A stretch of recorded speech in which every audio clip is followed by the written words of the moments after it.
What happens to Gyani after death of the physical body?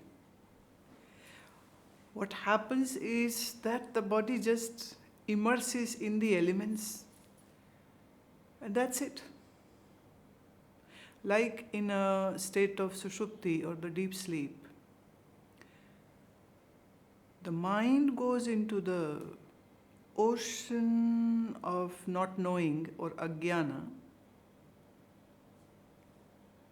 and the self is the one who is witnessing the state of sushupti. So it has no implication on the self, the seer. Similarly, the physical death, the body, which is product of the 5 basic elements, just merges into the 5 basic elements. That's why in the Hindu tradition burns the body, because this dissolution of the body will happen much quickly. So this wooden pyre is created and the body is kept in and burnt, and just in few hours the solid body turns into an ash. The water part of the body just evaporates. Air actually has already left the body. The Dhananjaya prana is the one which is working up till the decomposition is total. And all these activities are happening in the ether, in the akasha.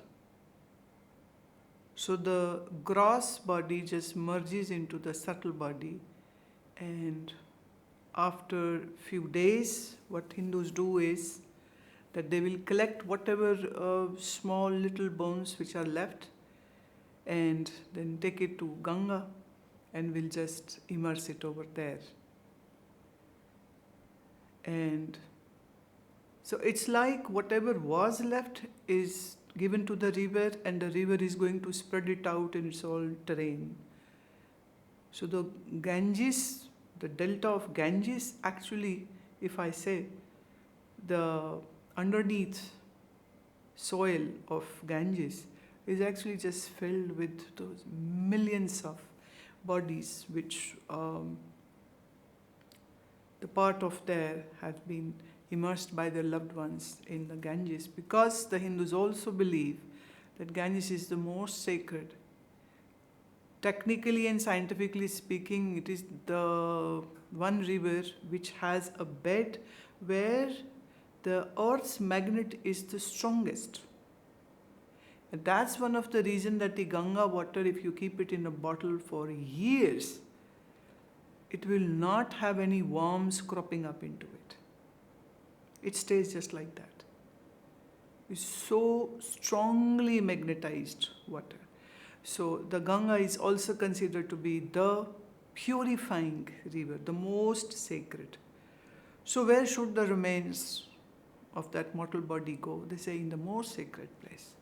So that's a beautiful tradition where it's just a few grams of the body which is left. So the water is gone into the air, vaporized, and the fire consumes all the muscles and ligaments and whatever is there, and just few grams, maybe most, if I would say, then it might be 400 grams or 500 grams maybe at the most. Those parts which couldn't be turned into ash, so those are collected and it goes in. That will happen to a person who is not enlightened. That's going to happen to a person who is enlightened. So because the body's mechanics are going to be same, there isn't going to be any difference. You can't say that, oh, Gyani's body will suddenly exhume some fragrance out of it. These are all, mythological stories which the followers wish to create for their masters and gurus, and they say the body was oozing out fragrance and this and that. Well, that's not true. Yeah, in certain cases, if it's Gyani is also a yogi, then we have heard actually, I would say, that the body doesn't go through that rapid change. So it takes a little more longer time. And that's why in the yogis' case, sometimes they are not burnt, their bodies are just buried. Because why it is important to burn for a normal person is that this person has so much of attachment with the physical frame that there is a possibility that the individual soul doesn't understand that the body is gone. So the body is burnt. The body is burnt. But in case of a yogi or in the case of a Gyani, they say it doesn't matter. It's like just last month, one of my childhood friends, Swami, he died. So what they do is they make the body sit up in a sitting up position, not in a prone position, and then bathe him and dressed him up with a new set of clothes, and then put the tilak, garlanded him, and all the other sadhus were just doing kirtan and singing and dancing. They lift him up in a palanquin and take to the Ganges, and then tie a big rock with the body and just put it in the Ganges. For most of the sannyasis, that's the rule, that they'll get their, that's the tradition, and that's how they will dispose of the body. But in certain cases, they believe still in burnings because they think it's not good to put it in Ganges. So, like my sannyas guru, Pujya Maharaj Ji, his body was cremated in a funeral pyre that was lit up, and we were all sitting by, and we watched the whole thing, that where the body, that beautiful body, that white beard, his turban, his gati, his hands and face, and we can see all, and then those wooden logs are kept and the fire is given. And it's like a homa which is happening. A homa in which the body is the offering being given to the fire.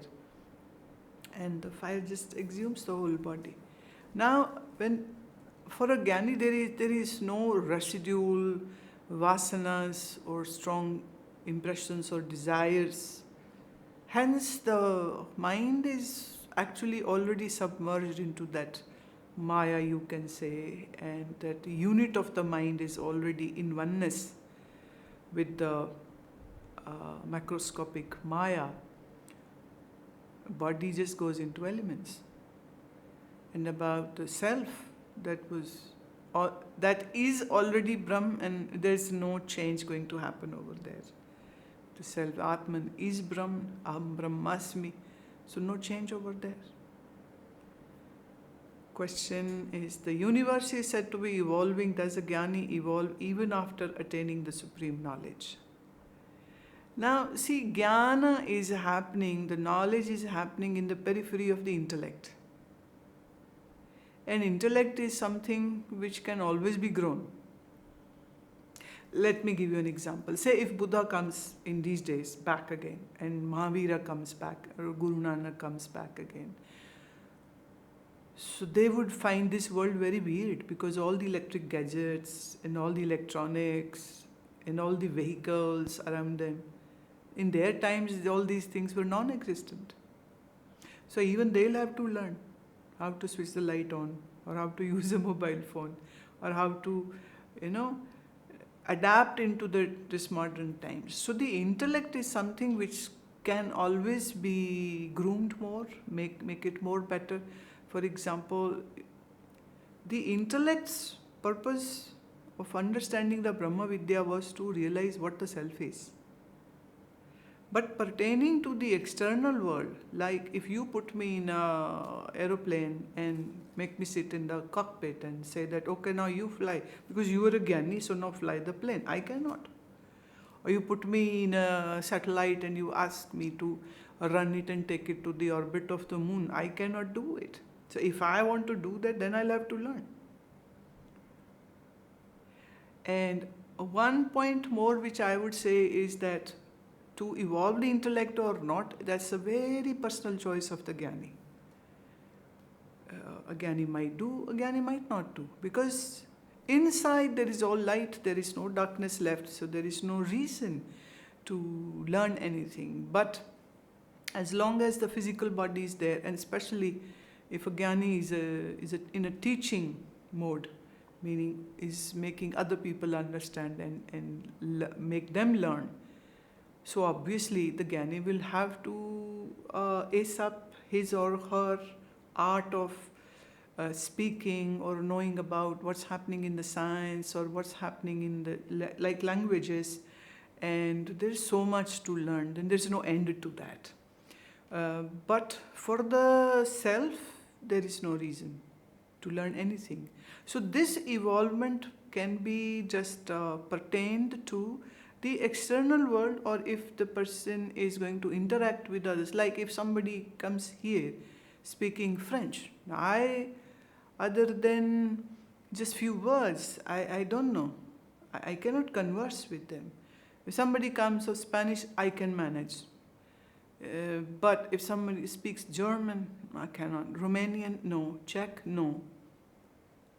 Now, if I want to, so either I learn or I tell them to go and learn English or learn Hindi if you want to understand me.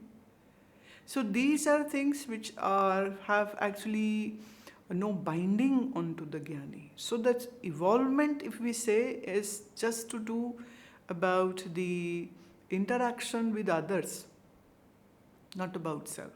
So in a way there is no need for any kind of evolvement. But if a Gyani is in the public sphere, and so then the Gyani would like to, because a teacher has to have all the tools, right?